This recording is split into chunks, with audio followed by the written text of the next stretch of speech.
दादू भरसा ॻोठ दुबे में सिंध सैयद एसोसिएशन सिंध जे सदर सैयद गुलाम मुहिउद्दीन जानी शाह सैयद मोहम्मद साले शाह ॿियनि प्रेस कॉन्फ्रेंस कंदे चयो त 3 ॾींहं अॻु ॻोठ दुबे में सैयद अब्बास शाह जे घर मां रात जो चोर में चोरी करे विया। खोजी कुते जी मदद सां पेरा खयां।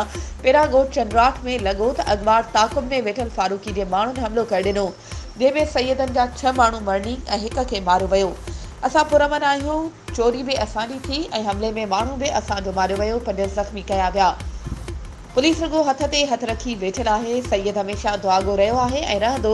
अगरि फारूकी वटि मेह न हुई त इन जो ॿियो तरीक़ो मौजूदु हुयो त हू ॻाल्हियूं करे मोहलत वठनि हा या ॿुधाइनि हा त मेह कंहिं वटि आहे।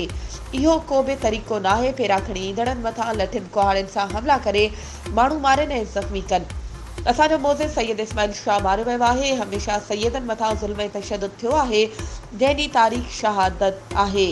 असां सिंध जे वॾे वज़ीर IG सिंध ऐं ॿियनि वसवारनि खां मुतालबो था करियूं त वाक़ई जी शफ़ाफ़ जांच करे सैयदनि मथां हमलो कंदड़ जवाबदारनि खे गिरफ़्तार करे खेनि कानून मूजिब सज़ा ॾेई सैयदनि खे तहफ़्फ़ुज़ फ़राहम कयो वञे।